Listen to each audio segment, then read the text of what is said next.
Good evening, everyone. It's nice to have so many of you join us tonight. We're going to get started in just a few minutes. I can see many people signing in to join us for financial aid night here at Ursinus College. I imagine some of you are just getting back home after a long day in the office. Feel free to get a cold drink or a warm drink. We'll be starting in just a few minutes.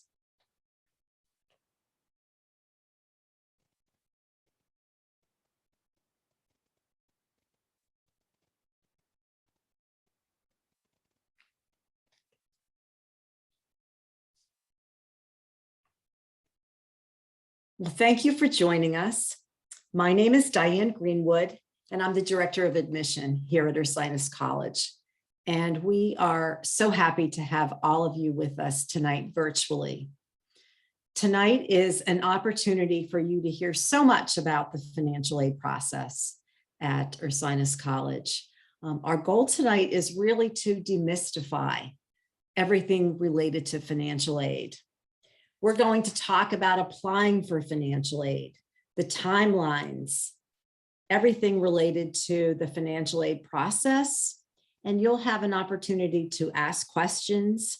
We ask you to use the Q&A box.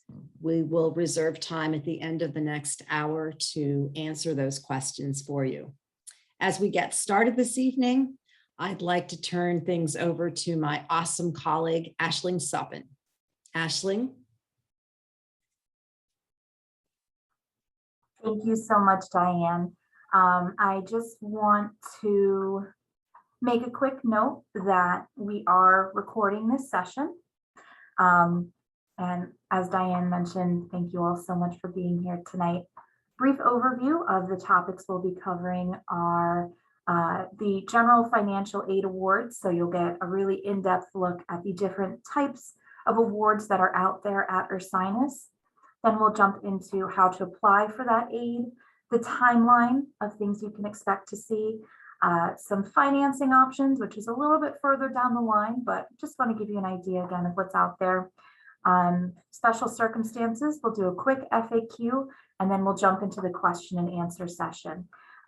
We have turned off the chat, so please feel free to put any questions that you have in the Q&A box on your Zoom menu panel. Before we get into the thick of things, I just want to introduce you to our team. We have Ellen Curcio, our director, who unfortunately couldn't join us tonight, but I'm sure you'll be seeing a lot of her as you attend events with Ursinus.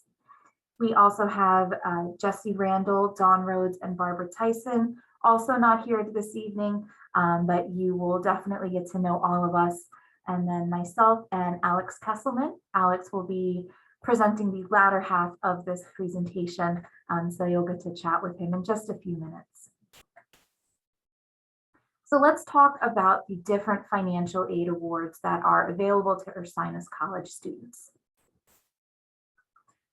We want to break it down into two main types of aid. There's gift aid and there's self-help aid. Gift aid is the good stuff. This is the ones that you really want to seek out, look for, take advantage of as much as possible. These are your scholarships and your grants, and these are the funds that do not need to be paid back. It's free money. It is a gift to you. So we want to maximize as much gift aid as possible. There's also self-help aid. This refers to financial aid that's available, but you have to take some type of action for. So in the case of work study, that means the student would get a job on campus and earn the money through a paycheck. And with loans, the student would borrow the loan and then eventually pay it back at a later time. And when we talk about the different sources of aid, we're going to focus on the top three sources: institutional, meaning coming from Ursinus College. We'll talk about federal, which is the United States Department of Education, and state aid. Tonight, we're specifically going to focus on Pennsylvania residents and our state grant agency, FIA. And there's also private sources of aid. These can come from a variety of places, such as employer benefits, community organizations, churches. There's lots of different places to find those outside scholarships. So parents and students too, if you're employed, check out to see if there's any employer benefits available through your jobs. And also keep in touch with your guidance counselors in high school. Your high school guidance offices often keep records of different scholarships that students have taken advantage of in the past. So they are a wonderful resource when it comes to looking for outside scholarships. But like I said, we're going to focus on institutional, federal, and state tonight. So let's start with gift aid from the institution. The first piece of financial aid that you are going to apply for will be your merit scholarship. And it's pretty simple because all you have to do is apply to Ursinus. Every student that applies to Ursinus and is accepted is automatically considered for one of the scholarships listed here. So we have a number of different merit scholarships for which you might qualify. There is the Zacharias Honors, valued at $40,000 per year. Our Gateway Scholarship for $35,000 per year. Reverend Rice Memorial Scholarship also for $35,000 per year. The Ursinus Scholarship, which is what most of our students receive, that can range from anywhere from $21,000 to $30,000.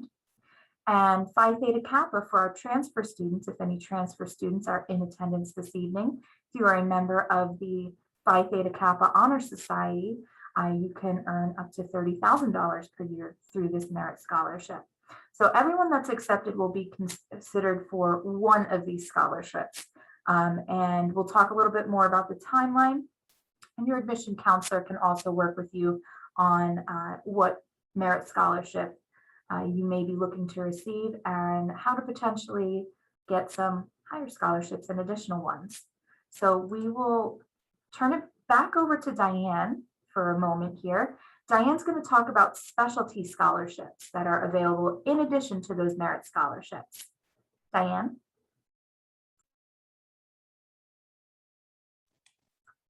Thank you, Aisling. So just to recap, the merit scholarships that Aisling was talking about on the prior page, each of you will be awarded a merit scholarship when you receive your admission decision. Specialty scholarships require a separate application. Now we have 13 specialty scholarships and you see them listed here. Some of these specialty scholarships replace your merit scholarship.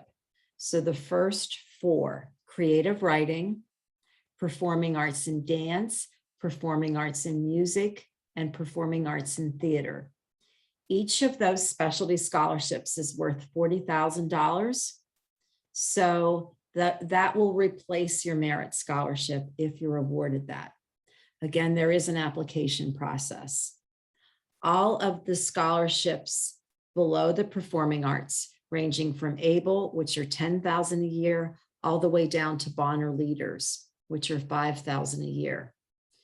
Those scholarships do require an additional application. Individuals who are selected as finalists for all of these specialty scholarships come to campus for an interview day, an audition day in early February, and these scholarships are awarded in late February. So your merit scholarship, you receive your merit scholarships when you receive your admission decision.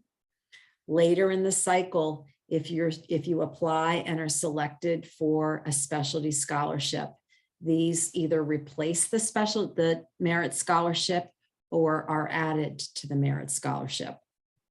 One thing that's really important to know, to be eligible for the specialty scholarships, you must apply early action, which is EA, or early decision, which is ED. So you must apply to Ursinus College by November 1st, which is the early action deadline, and December 1st for the early decision applicant. You then have some time if you would like to take the month of December to work on your application for your specialty scholarship, that's fine. The specialty scholarship applications are due on January 3rd, but you must have applied to the college first. So specialty scholarships are very competitive. Last year, I believe we had over 650 applicants. We invited 125 individuals to campus, and about 50 scholarships in total were awarded. But it's a wonderful way to increase your institutional aid. And as Aisling mentioned, that's gift aid. It's not required to be paid back. I'm happy to take any questions about the specialty scholarships later in the session. Thank you, Aisling. Thanks so much, Diane. All right, and just one more slide with gift aid from the institution. There is the tuition exchange scholarship, which is $45,000 per year for the current school year. Now, tuition exchange is for students who have parents who work at a participating institution. So, if there are any parents in attendance that work at a college or university, you'll probably know what I'm talking about. Tuition exchange would replace the merit scholarship, similar to the creative writing and performing arts awards that Diane mentioned, that replace the original merit scholarship. Tuition exchange functions in the same way. It would replace that initial merit award that you're offered. There's also legacy scholarships for students who have parents, grandparents, or siblings that have graduated from Ursinus, and SAGE and Raise Me. So if students are participating in either of those programs, you can earn $1,000 per year for either of them. Now, all four of these items must be indicated on your Common application. So there will be a section on the Common App asking if any of these four categories apply to you: tuition exchange, legacy, SAGE, or Raise Me. And when you mark that on your Common application, that's how we'll know to add it to your financial aid package. So just be sure to look for those. If you are a candidate for any of these four awards, be sure to make sure you're notating that on your Common App. So let's move from the merit aid. So merit aid being aid that you receive based on your academic performance and interests, into need-based aid. That's kind of the difference between grants and scholarships. Scholarships are for scholarly activities, whereas grants tend to be need-based. So these are based on financial information. So Ursinus has something called the UC Fund, and it is an institutional grant. Again, does not need to be paid back, but it does require completion of the FAFSA. And Alex is going to talk a little bit more about the FAFSA and how we kind of go into the calculation for the UC Fund. It's something called financial need. So we're going to look at your financial need and determine if you qualify for a UC Fund based on that calculation. There are also federal grants available through the United States Department of Education. The most common one that we'll see is the Pell Grant. So Pell Grant is for higher needs students. The current maximum is $6,495. So students with high levels of demonstrated need from the FAFSA can receive up to $64.95 on their financial aid packages for the year. We don't have the maximum just yet for next year. So for seniors currently in high school, we don't have the exact award yet, but they'll give us an estimate, and we'll usually find out the exact amount sometime in January of next year. Additionally, there's something called the Supplemental Educational Opportunity Grant, or SEOG, which is available to Pell Grant recipients. They kind of go hand in hand. So if you receive a Pell Grant, you may also be considered for an SEOG grant. There's also state grants available to Pennsylvania students. Like I mentioned a few minutes ago, we have the Pennsylvania Higher Education Assistance Agency, or PHEA for short. These grants are available to Pennsylvania residents attending school in PA, so Ursinus College students can take advantage of these. Over the past decade, the award amounts have ranged from about $3,500 to $5,000, with this year being $5,000. But that's the typical grant range you might see. To apply for PHEA, you do your application the same time as the FAFSA. So when you're filling out the FAFSA, you indicate that you live in Pennsylvania. At the very end, after you've signed everything, there'll be a little pop-up that says something to the effect of, would you like to transfer your information to the Pennsylvania State Agency or FIA? Go ahead and click yes. It'll only pop up the first time you do the FAFSA in any given year. So no one's done it yet because it's not available. So when you fill out your FAFSA, if you're from Pennsylvania, definitely go ahead and say yes. Just make your life easier by doing it. It will transfer all of the information right over to FIA, and FIA will consider you for a state grant. Now, if you miss it, if you forget to say yes, that's okay. You can still apply for Pennsylvania state grants. You'll just need to go through FIA's website and manually enter the information.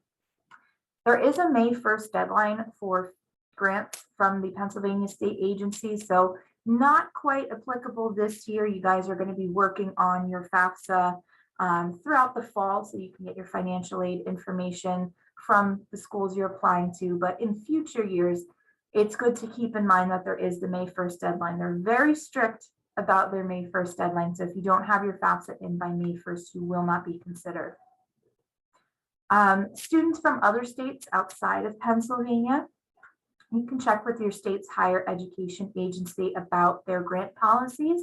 There are a handful of states that will allow you to take your state grant with you into Pennsylvania.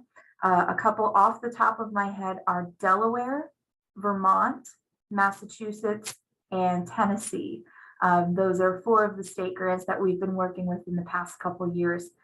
So if you're from one of those states, you may be able to take your state grant with you. So now that we've talked about most of the different gift aid opportunities, let's jump over to the self-help aid portion. So the first piece we'll talk about is loans. Any student that fills out a FAFSA will automatically be considered for a federal direct student loan. Now, that doesn't mean you have to take it.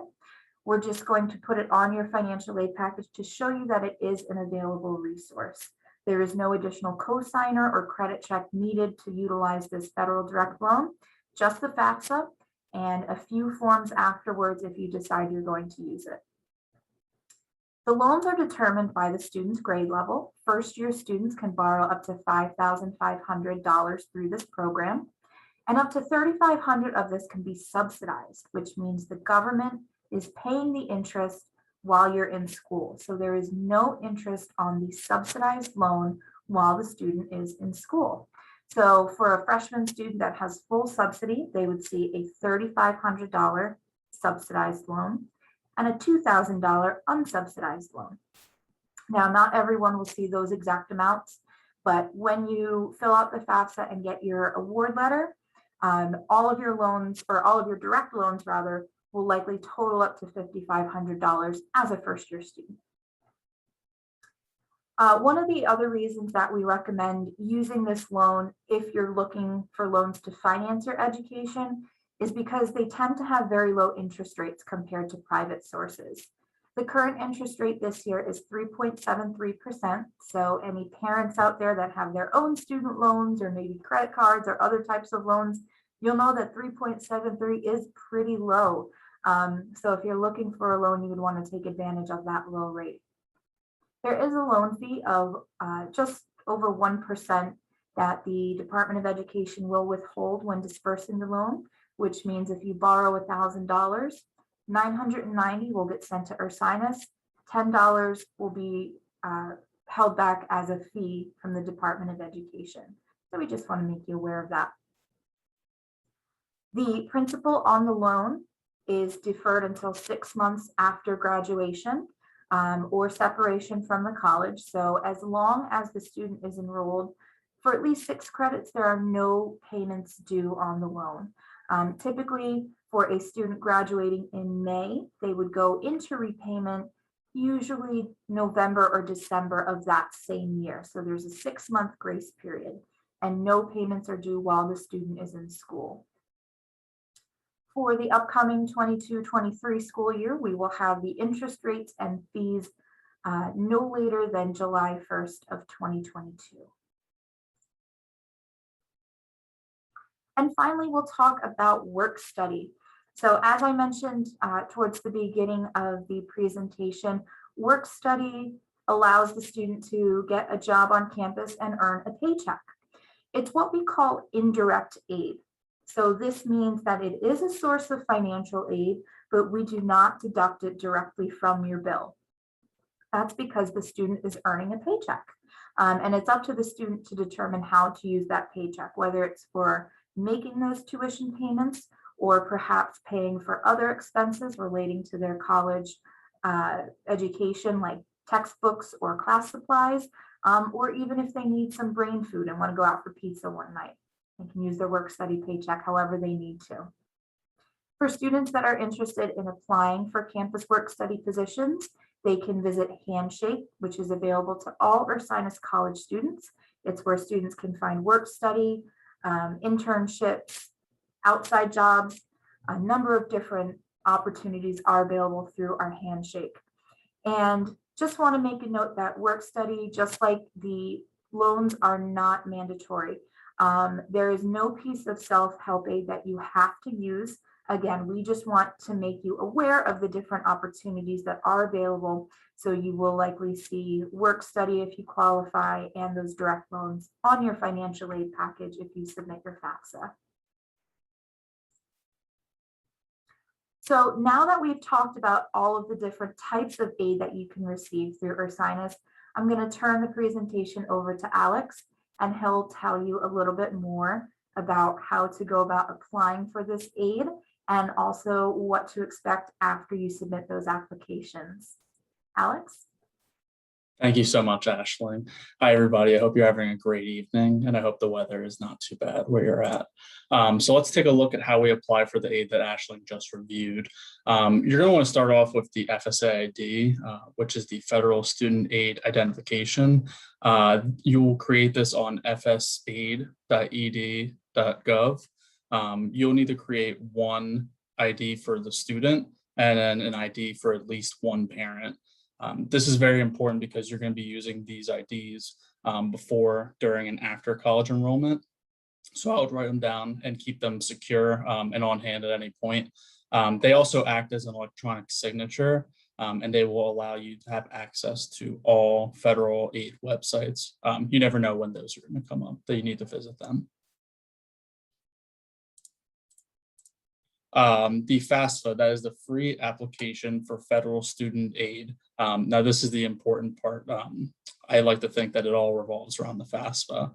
This opens October 1st of each year. My recommendation is completing the FAFSA as close to that date as possible. You would log in using that student's FSA ID. You'll just want to make a note that the sections are kind of distinct where it'll say you. They're referring to the student sections when they say you, and then the sections where it says your parent is the parent sections, which will be all parents' demographic info, tax info, all of that, etc. So there is some confusion sometimes with information getting put on the student side or the parent side. The 2022-2023 FAFSA uses the 2020 taxes. Our recommendation is using the IRS data retrieval tool that will pull the taxes from the year 2020 directly from the IRS, so there's no importing data and no confusion on that hand. And then there also is a My Student Aid app. I always prefer doing the FAFSA on a computer or laptop. The expected family contribution, it is determined throughout the FAFSA and the use of a federal formula. The measure of a family's financial strength is what is evaluated with the EFC. And it's not college specific, so the same calculation is going to other universities that a student might be applying for, as well as Ursinus, and we will see more regarding the EFC in a moment. So this is the actual calculation for financial need. It is the cost of attendance subtracted by the expected family contribution, which will equal the financial need. Once you fill out your FAFSA, we will use the EFC to help determine your need. Your financial need is how we evaluate your student's eligibility for the financial awards we've discussed. It is a basic formula that takes the cost of attendance and subtracts it by the EFC, which will give us for financial need. These are the numbers for the cost of attendance for the 21-22 academic year, which we are in currently. The tuition is $56,600. Our room is $9,230, and then the board is $4,830. All these elements comprise the cost of attendance, including the indirect costs, which could be books, classroom supplies, transportation. So direct costs plus the indirect costs equal the cost of attendance. Now that we've talked about the application process, let's take a look at when you might expect to see your financial aid awards. So your merit scholarships will be awarded at the time of acceptance, and also need-based aid will be awarded at the time of acceptance if the FAFSA is filed. So that should go hand in hand with your award letter as long as, or your acceptance letter, as long as the FAFSA is on file. Specialty scholarships, the application process is between August 1st and January 3rd. The interviews are required as a part of the process. And the awarding for specialty scholarships is throughout February and March. When you receive your financial aid letter, it will outline the approximate balance that you may owe for the attendance to Ursinus. This is pretty far forward into the next year, but we just want to show you some of the options to help finance that balance. So one of the options is our payment plan. We do a semesterly payment plan where it would be 10% down of the remaining balance. And then that can be broken into 4 or 3 payment installments. Our Parent Plus loans, what you would do for those is you would apply on studentaid.gov, which is also the home of the FAFSA. The parent would be the borrower, and you can borrow up to the cost of attendance. Private alternative loans, those are loans through companies such as Citizens Bank, Sallie Mae, Discover, and those are up to the cost of attendance as well, where the student is typically the borrower with a cosigner attached to that loan. Now, we know that a lot has happened throughout the past 2 years, so special circumstances are completely acceptable, and we know all the changes that have been going on. So special circumstances constitute situations not captured by the FAFSA, COVID-related, job loss, divorce, etc. You just want to contact our office. We have specific guidance for each and every situation and specific forms and documents that are required. Our decisions are final and cannot be appealed to the United States Department of Education.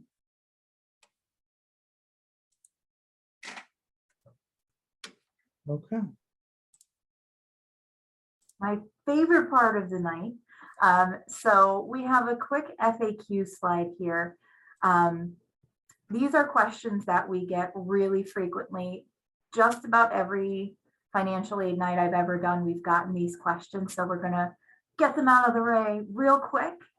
Alex, what are frequently asked questions? What is your out-of-state tuition? Ursinus College is a private school, and therefore there is no difference in the tuition for in-state versus out-of-state students. Do you require the CSS profile? Nope. Ursinus only requires the FAFSA. So your FAFSA is your application for financial aid. You won't need to do the CSS profile. So I am a divorced parent from my student's other biological parent, whose information would go on to the FAFSA. That's a really good question. So when you are separated from your student's other biological parent, only the custodial parent needs to go on the FAFSA. So custodial either by court order or just, whoever the student lives with more than half of the year. The non-custodial parent does not need to put any information on the FAFSA. Now, if the custodial parent has remarried and the student now has a step parent, the step parent will also need to include their information on the FAFSA. So those are our 3 top questions we usually get. Let's turn it over to Diane, and she will check our Q&A box. What do you have for Great. us, Diane? I have a few for you. I am going to start with you, Aisling. Both parent and student need a FSA ID. So 2 IDs? Yes, 2 IDs need to be created, one for the student and one for at least one custodial parent. Now, parents, if you have another child that's already in college, you do not need to create another FSA ID.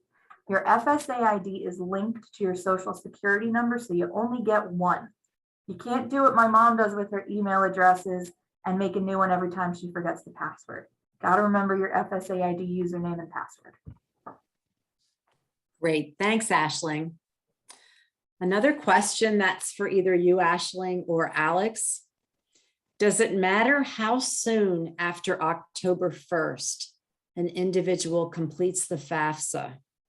This family heard that you have to submit on October 1st to be eligible for the most money. Is that accurate? I would say that that's not accurate. My recommendation is always just doing it closer to when the FAFSA comes out, just to be in accordance with everything and to get everything rolling as soon as possible. But that does not mean you might be eligible for more money just doing it on October 1st. Ashlyn, do you want to add to that? Yeah, like Alex said, you don't have to have it done right on October 1st. As long as you're doing it, I know admission gives it's a soft deadline. So if there's issues coming up and you're having trouble with the FAFSA, I believe it's December 1st you ask to have it, right? So that they can go out with acceptance letters. Right. That's a great point, Aisling. So we really like to send your admission decision, which includes your merit scholarship, along with your need-based aid. If you apply early action, your admission decision goes out in mid-December. So if we have your FAFSA by December 1st, we can include that. So you're seeing, a better picture. You're seeing your need-based aid along with your merit scholarship. Excellent. And yeah, so it's just in your best interest to fill it out sooner rather than later. We don't recommend waiting until the last day you can fill it out, of course, but you won't be penalized for doing it, say, a week after October 1st or anything like that. Great. We have a few questions about specialty scholarships. So I'll read those questions and I'm happy to answer those questions. So one of our participants asked how they access the specialty scholarship application. That can be accessed 2 ways. When your student applies online, let's say your student is applying early action, there's a link to the specialty scholarship applications from that common app. You can also get to the specialty scholarship applications via the website. So if you go on the Ursinus College website, scholarship opportunities, we have a really wonderful layout of all of the 14 specialty scholarships. Tells you a little bit about each scholarship, what the requirements are, and there's a link to the application there. Another question is, how many specialty scholarships can be awarded? While you can apply for up to 2 specialty scholarships, we really do try to have individuals awarded 1 specialty scholarship. And I mentioned earlier, we have so many it's a very competitive process. We had well over 650 applicants for the specialty scholarships. So the intent is to make private possible for as many of our prospective students as possible. So when we could award 1 specialty scholarship, that is preferable. Aisling, is it possible to receive multiple merit scholarships from Ursinus? So when we talk about merit scholarships, I'm actually going to go back to the slide here. See. So merit being the main scholarship, Zacharias, Gateway, Ursinus, Rice, PTK, it is only possible to receive one of those scholarships. Now, if you're looking at merit in terms of specialty and or the tuition exchange, legacy, Sage, and Raise Me, those are technically considered merit scholarships, but you can have more than one of these. So when we're talking about the bigger ones, only one, but if they're the smaller and specialty, you can have multiple. Thank you, Aisling. There's so many wonderful questions. Thank you so much. We're happy to keep answering these for you. Here's another great question. Is Ursinus need blind in the admission process? And the answer is yes. Ursinus is need blind. So just to explain what that means, need blind means that when the Office of Admission is reviewing your application, we're not considering ability to pay in the admission decision. The other option is need aware. We are not need aware. So Ursinus is need blind in the admission decision. Let's see what else we have. Aisling, can you still get an on-campus job even if you don't qualify for work study? Yes, you can. Campus employment is open to all students, regardless of whether or not they have been awarded work study. There are a few different positions on campus that may prefer students to have work study, but it is not a requirement across the board. And I would just like to add, say a few things about the opportunities to work on campus. We in the Office of Admission offer many employment opportunities. If you've been to campus and if you've had a tour, you've had a student-led tour. There are Gold Ambassadors. Now we have a core group of Gold Ambassadors who work many hours during the week, up to 20 hours. But we have other Gold Ambassadors. We have a full staff of 55 students who are, sometimes maybe working a Saturday or some of our events. The Financial Aid Office has a student worker. Student Affairs has many student workers. So the opportunities are really very plentiful here at Ursinus College. Okay, there's a few admission-related questions. Do letters of recommendation need to be in by November 1st for early action? The short answer is we'd like to have them in by November 1st. No, they're not required to be in by November 1st. Just keep in mind, we release our early action decisions in mid-December. So as soon as we have all of your information, we'll start packaging your decisions. So, and please be in touch with any of us in the admission office if you have questions. Wonderful questions here. Will studying abroad impact my financial aid package? This is one of the incredible advantages of Ursinus College, and I see Aisling is ready to answer this one. I studied abroad as a student, so I'm always encouraging students to go abroad if they can. No, as long as you are going through an Ursinus approved study abroad program, your financial aid will not change. You would still be billed through Ursinus and making your payments to Ursinus, even if your student is abroad at another institution, as long as it's one of our partners. Great, thank you. And again, Ursinus College is one of the very few institutions that I'm aware of where your aid travels with you.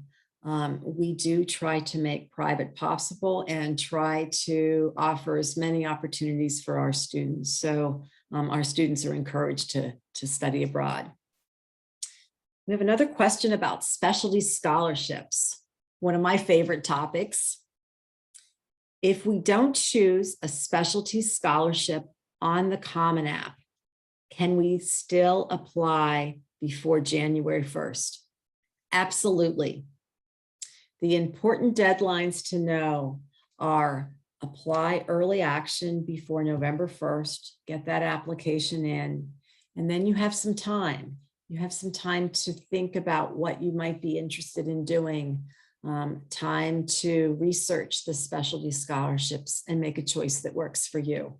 Just have those specialty scholarship applications in by January 3rd. How can we see what universities Ursinus is partnered with and those programs? Oh, Aisling is typing. Sorry, I just sent a link to the person who asked the question. If you visit ursinus.edu/study abroad, it will take you to our study abroad homepage, and you can see a variety of different information, including where we go, the advising process, who you would contact for a study abroad, as well as international travel policies, which are definitely good to keep on top of right now. Mm-hmm. And if you're thinking of partnerships, domestic partnerships, we offer a number of domestic partnerships as well. For those of you who are interested in studying engineering, Ursinus has partnerships with Washington University, Case Western, Columbia.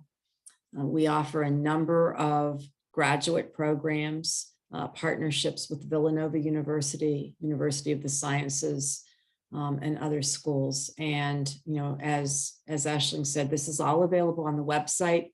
And again, if you have any questions that we're not answering here, please feel free to reach out to us in admission.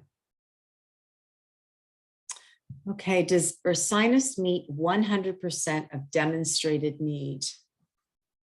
Aisling, do you want to take a... So unfortunately, we cannot guarantee to meet 100% of demonstrated need. However, we do our best to close the gap, utilizing all of the different funds that are available, including federal, state, and institutional funds. Some students will see 100% of their need met, but it's not something that we can guarantee to everyone. But with all of the different merit opportunities that are available, a lot of students get very close.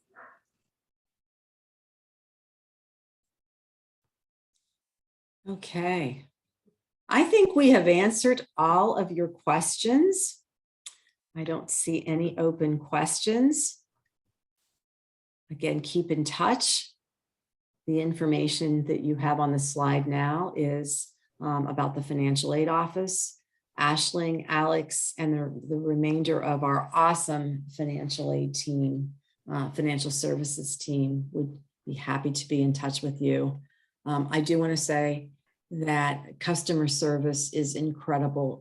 The office is very busy, and people get back to you very quickly and spend as much time with you as necessary. I think there's one more question I see coming in. Oh, thank you, Mia. We appreciate your kind words. Well, thank you all. If you have any questions for those of us in admission, please email us at admission@ursinus.edu. We are really happy to have you here. We also have an open house coming up on Saturday, October 9th. We ask as many of you as possible to, if you haven't been to campus, come join us. That's an opportunity to see all of us, learn more about academics and life at Ursinus, or we're open for visits daily and many Saturdays. So thank you very much. We hope you enjoy the rest of your evening.